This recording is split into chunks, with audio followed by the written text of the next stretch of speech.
So Dana White finally announces the new fight for UFC 310. Not the new main event, because of course Mr. Pink was lying through his teeth about that, saying, yeah, we got something on the new main event. It's going to be amazing. Yeah, the new main event's Pantoja versus Kayazakura. Who the frick cares? Wow, so amazing. Pantoja versus a guy making his UFC debut. We don't even know how good that guy is. And it's flyweight. Who cares? Like, maybe if this was Davison Figueiredo in his prime, headlining a pay-per-view, I might actually care. Because Davison as champ was actually pretty exciting. Hell, I even take Brandon Moreno. But Pantoja, I mean, he was exciting before becoming champion. But he's mainly exciting within the first round. Then he kind of gasses if he doesn't finish you early. And then he just blankets you in like the last 4 rounds. And if his fights are exciting, it's usually because of his opponent, not really because of him. Guy can't even submit people anymore. I mean, come on. Why? Why did Dana White... Why couldn't he just make Ian Gary versus Shavkat Rakhmonov the main event for the interim title? Shavkat was already supposed to fight. He was already supposed to headline this card against the champion in a title fight. Why couldn't you just compensate by putting on an interim title and have Ian Machado take on Shavkat in the main event, undefeated versus undefeated? More people would actually tune in. More people would actually be excited. This would be a great way to top off the final pay-per-view of the year.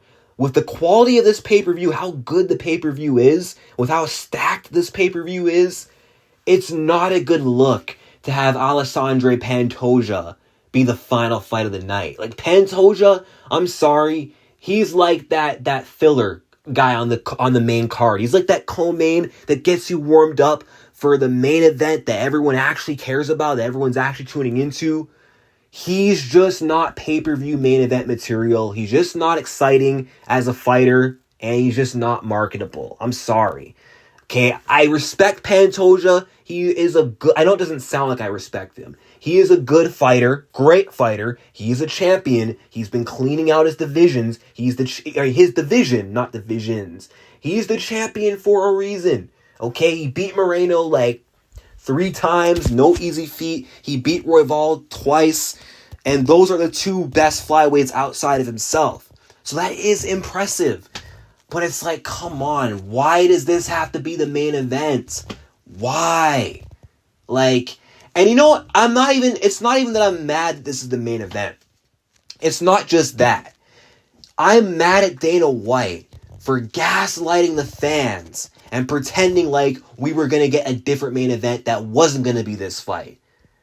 I'm so mad that he scammed us, got up our expectations just to let us down. You could have said from the beginning that, yeah, Pantoja is going to headline the card, but we're going to get Shavkat a new opponent. That's all you had to say, my guy. But of course, you couldn't freaking do that.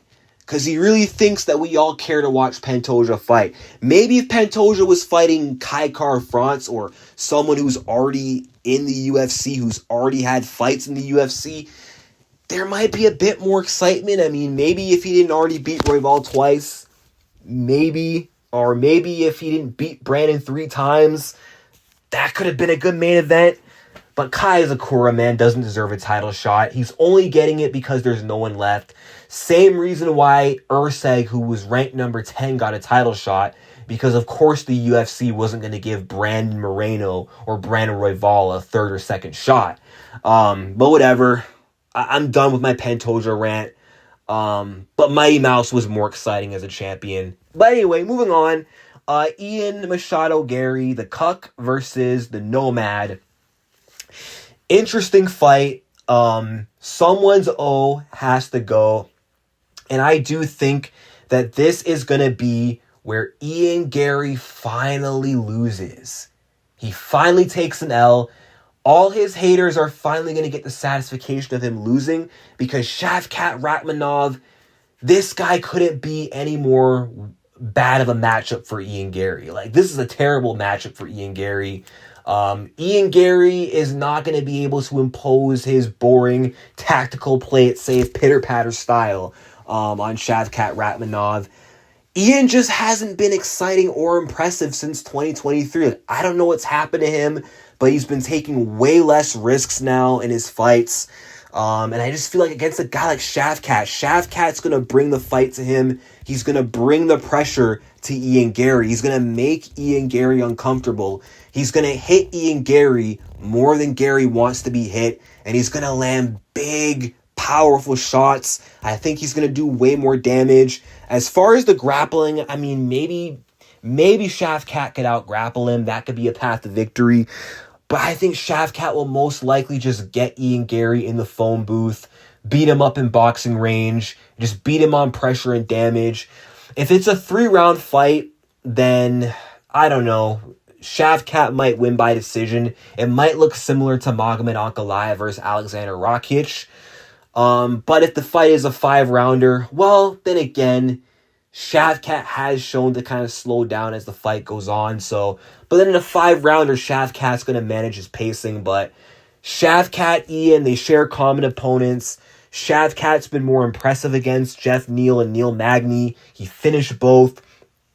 Ian was impressive against Neil Magny, but couldn't finish him.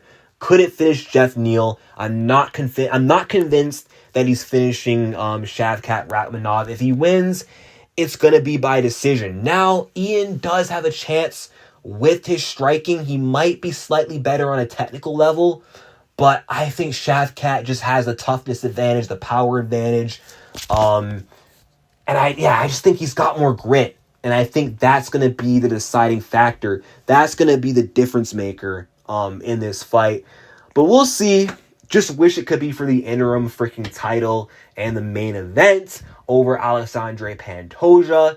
Because, again, I'm sorry, with all due respect to Pantoja, because of the quality of this card, it's like maybe if Pantoja was headlining UFC 307 in October, I wouldn't really care because that card wasn't that good anyway. If he was headlining like a low-level pay-per-view, I wouldn't care. But the fact that this guy's headlining a December pay-per-view, December is always supposed to be huge. He's headlining a stacked pay-per-view. I'm sorry, I just don't want to go through that rush of all these exciting fights and then, the night ends with Pantoja. Like, I don't know. But whatever. But now, speaking of announcements, Colby Covington has stepped in to replace Ian Gary, the guy who he was ducking. He ducked him for UFC Tampa. He didn't take the fight for Tampa. And he didn't take it for 303. But the moment Ian Gary pulls out, now all of a sudden Colby can fight in Tampa. And he's fighting Joaquin Buckley, which honestly, he was probably better off taking the fight with Ian Gary. 'Cause I'm not saying it wasn't a bad matchup, but it was way less dangerous. He's taking on Buckley, who has more of a threat with his power, his explosiveness. Scary matchup for Colby Covington, especially the state and where Colby's at in his career right now, where he's shown to have declined by a lot in his fight against Leon Edwards. And if he shows up like that again, he just might get sparked by Joaquin Buckley. I hope not. I want Colby Covington to come back in form and dominate.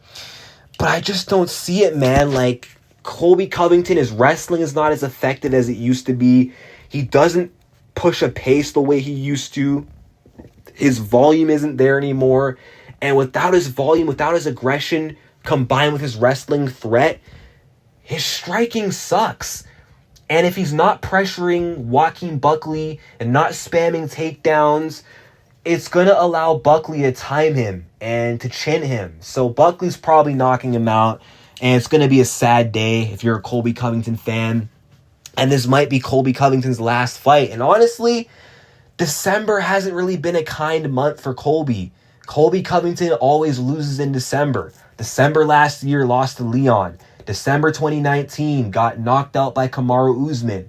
His first ever career loss, I think, was Walry Alves. December 2015. The only time this guy has won in December in the UFC was against Bryan Barberena in 2016.